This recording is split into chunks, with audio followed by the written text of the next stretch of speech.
Emang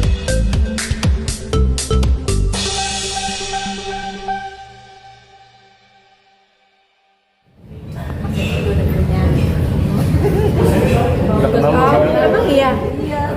Kan kemarin seperti bilang waktu pas pop-up kayak Papa Gading Band datang, ternyata terbalik lagi karena lagi ada yang nggak bisa diganggu. Kurang jelas, jangan belakang. Salah satu podcast Papa Gading itu bilang sempat spill waktu dia pengen ke rumah kamu, dia akhirnya memutuskan untuk terbalik. Jemput di depan. Aku terbalik.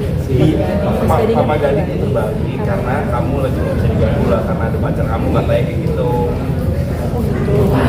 Udah kan yang lalu kan? Udah enggak? Loh, tanyanya. Tapi kamu jadi itu cerita lama kak, bukan baru-baru ini. udah lama. Ada lagi. Agak unik. Mungkin masih ada campuran psikolog yang ada. Tapi kan kembali ke pola masing-masing.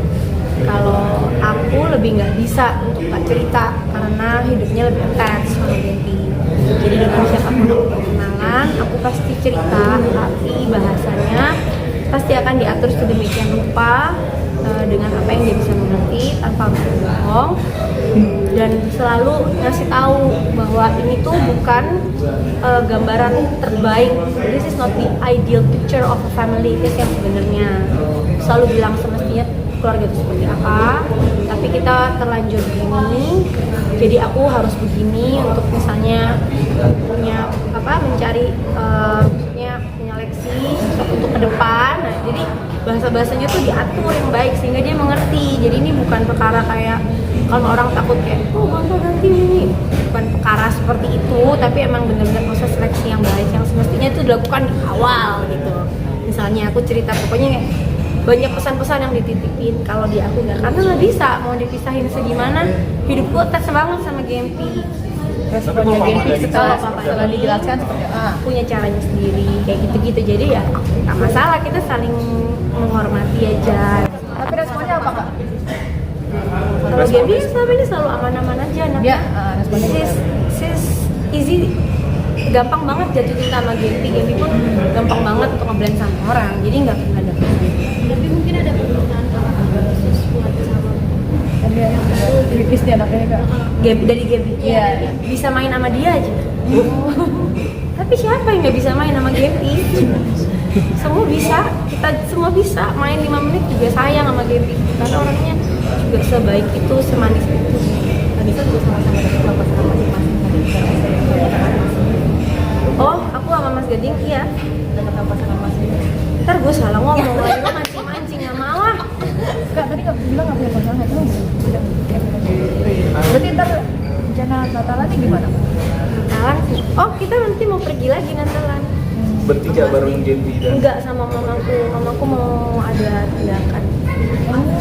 Oh enggak, tindakan kecantikan. Endorse. Korea ya kak? Endorse. Korea masuk. Mudah-mudahan ya. Berarti rencananya akan merayakan di sana bersama mama dan Enggak sih juga sih. Malam berangkatnya habis Natal malam. tapi banyak juga nih dari kalangan Indonesia yang karena udah terpaksa berpisah gitu, tiba-tiba ya terinspirasi lah dengan kamu dan Papa Gading yang selalu dekat. Seperti apa sih tanggapannya? Sebenarnya kita tuh seneng nggak seneng gitu loh kalau dibilang menginspirasi ya, jadi contoh yang baik, role model kayak jangan salah juga gitu, kayak jangan pikir kayak oh nggak apa-apa cerai bisa kayak Papa Ding Mama Isa, nggak gitu juga gitu konsepnya. Gimana pun perceraian itu bukan sesuatu yang nyaman untuk dilakukan kalau bukan jadi pilihan yang super terakhir banget, itu malah di beberapa agama sangat tidak dianjurkan, tidak dibolehkan malah. Jadi tapi karena kita udah terlanjur ibaratnya gitu ya, apa yang bisa kita kerjakan seperti yang bilang tadi ya paling hanya bisa membuat the best of it aja kan. Itu daripada kita harus ribut atau apa, ya pasti harus mengesampingkan ego dan kepentingan masing-masing untuk bisa membesarkan anaknya dengan baik. Oke, tapi nggak semua orang juga bisa begitu. Makanya aku bilang aku bersyukur kalau aku diizinkan belajar di kehidupan aku sedemikian banyak pelajaran, tapi masih dikasih yang nyaman, cara belajarnya gitu. Jadi ya cuman dengan begitu makin membuat aku pengen makin jadi orang yang lebih baik gitu kan. Oke.